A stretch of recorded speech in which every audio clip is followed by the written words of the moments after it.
Okay, friends, here are 3 things that you should consider when shopping for an engagement ring in 2025 from a jeweler of 18 years. Get ready to throw the rule book right out the window. So, the first thing is throw any concept of what you should be spending out the window. I remember when I started in the industry and I had the proposer, the person proposing, shopping, saying, I can only spend $1,000. I heard you're supposed to spend 3 months of your salary or a certain percentage of what you make. That is totally irrelevant anymore.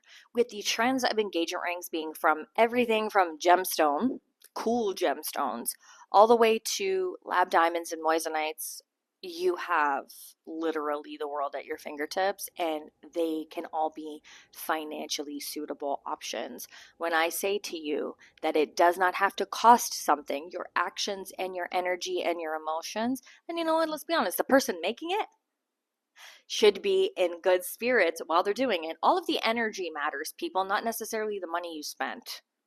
Number 2, look out for investment pieces, meaning if you are really interested in this being something that gives you a return on the investment, I'm going to be honest with you. You may not want to go in the lab created family. It's the truth.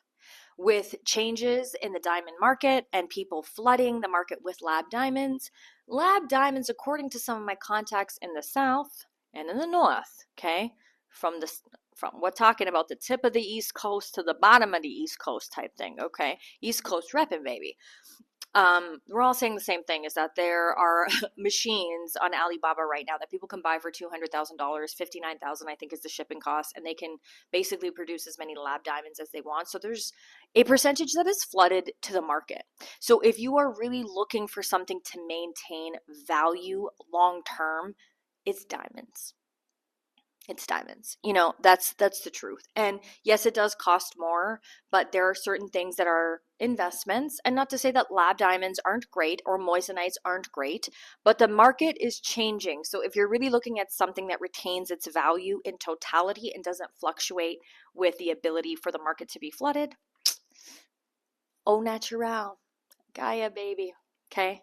It's the things that jewelers aren't telling you. But a good jeweler will do pretty much anything for you. They will 100% guide you through the lab procedure. They'll 100% guide you through getting a proper GIA certified diamond. Okay, lab GIA certified. Exactly, right? Because GIA is now certifying lab. So they'll walk you through it. We'll walk you through it.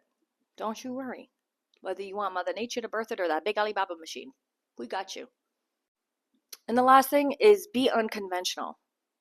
Be unconventional. Insert a saying, insert a stone, insert a really hidden, a unique detail in the piece, especially when you're going for custom and not a standard stock setting that a jeweler has. Make sure you really are infusing that person into it. And don't be afraid to flex your creative muscle.